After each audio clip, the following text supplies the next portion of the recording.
Cette vidéo vous présente le principe du tri rapide. Tri rapide. Bon, non, allez, ok.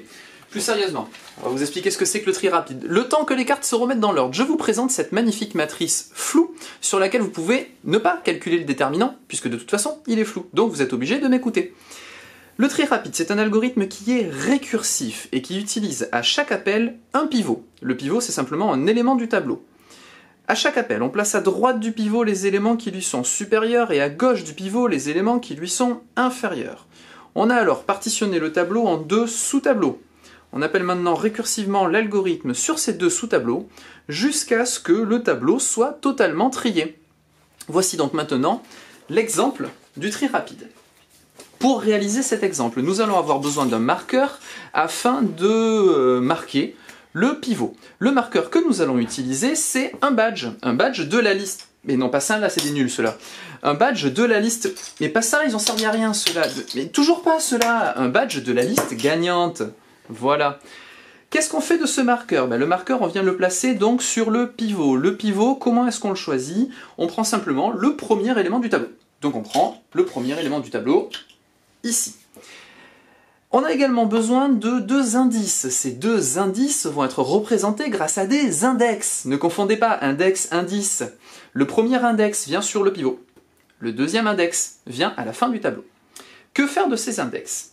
L'index qui est libre, donc qui n'est pas sur le pivot, va rejoindre l'index qui est sur le pivot. L'index qui est sur le pivot, lui, marquera toujours le pivot. Il ne faudra jamais sortir cet index du pivot. Alors lui ou l'autre, c'est pareil, mais de toute façon, il faudra toujours marquer le pivot avec un index. Au cours du parcours de l'index libre, nous allons rencontrer des cartes. Pour chacune de ces cartes, nous allons vérifier si elles sont ordonnées correctement par rapport au pivot. Par exemple, la carte numéro 3 n'est pas en bonne position par rapport au pivot, tout simplement parce qu'elle lui est inférieure, et qu'on va faire un tri croissant. Donc qu'est-ce qu'on fait à ce moment-là? On échange ces deux cartes. L'échange est effectué, l'index qui est sur le pivot ne bouge pas bouger on a dit, l'index qui est sur le pivot ne bouge pas et l'autre index le rejoint. Au cours de son parcours, il traverse des nouvelles cartes. 1 est plus petit que 4, on n'y touche pas. 2 est plus petit que 4, on n'y touche pas. 5 n'est pas plus petit que 4, donc il faut échanger ces deux cartes.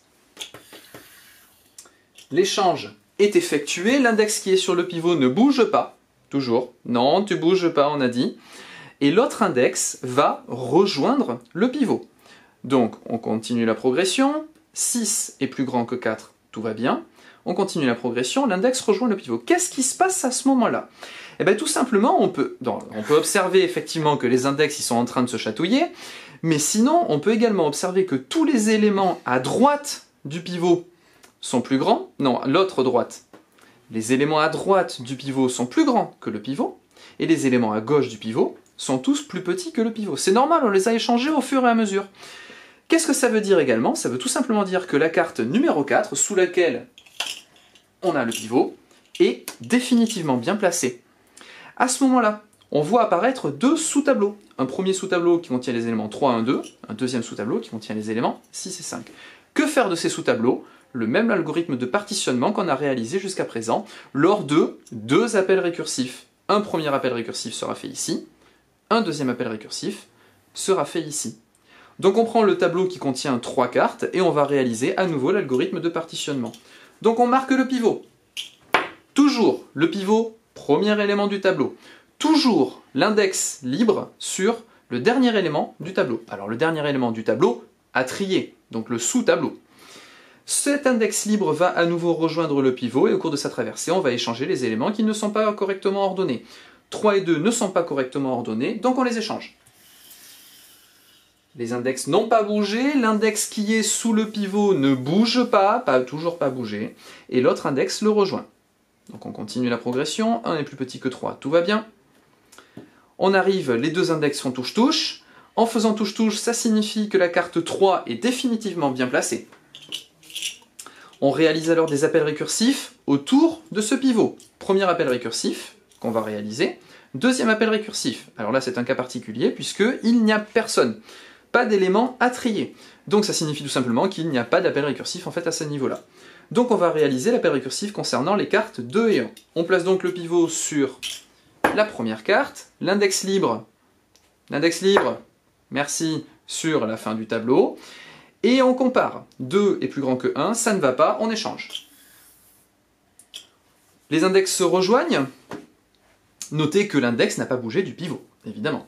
Ils font touche-touche, ça signifie que 2 est... Arrête de faire touche-touche. Ça signifie que 2 est définitivement bien placé. Appel récursif autour de 2. Premier appel récursif, et toujours pas de deuxième appel récursif, puisqu'en fait, il n'y a personne. On va considérer l'appel récursif à gauche, donc c'est-à-dire qu'on va traiter la carte numéro 1. Cette carte est toute seule, donc nécessairement, elle est forcément bien placée. Elle est mieux placée, effectivement, du coup. Donc elle est particulièrement bien placée, du coup. On vient la marquer, et donc on vient de terminer cet appel récursif. Il n'y a plus d'appel récursif à faire à gauche ou à droite de 1, il n'y a personne de toute façon. Donc cet appel récursif est terminé, il remonte. Ça signifie qu'en remontant, on vient de terminer également un autre appel récursif, l'appel récursif sur les cartes 1 et 2. Donc cet appel récursif est terminé, on remonte. Également, on vient de terminer cet appel récursif sur les cartes 1, 2, 3, donc cet appel récursif remonte. On en revient finalement au tout début, au premier partitionnement. On avait correctement placé 4, rappelez-vous, le 4. C'est le premier qu'on a réussi à placer. On a traité le sous-tableau à gauche, donc on vient traiter le sous-tableau à droite avec les éléments qui lui sont supérieurs. Qu'est-ce qu'on fait? À nouveau un algorithme de partitionnement. On marque la première carte, c'est le pivot. Doucement. La deuxième carte, c'est simplement l'index qui est en fin de tableau. On vérifie que les cartes sont dans le bon ordre. 5 est plus petit que 6, donc ils ne sont pas dans le bon ordre. On les échange. L'échange est effectué, l'index libre rejoint le pivot.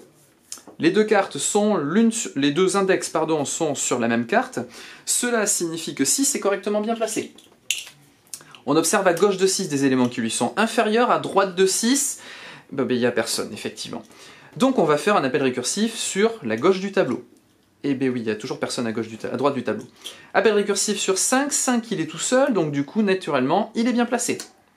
Appel récursif terminé. On remonte. Appel récursif à droite de 6, il n'y avait personne, donc on remonte cet appel récursif. Et le tableau est correctement trié.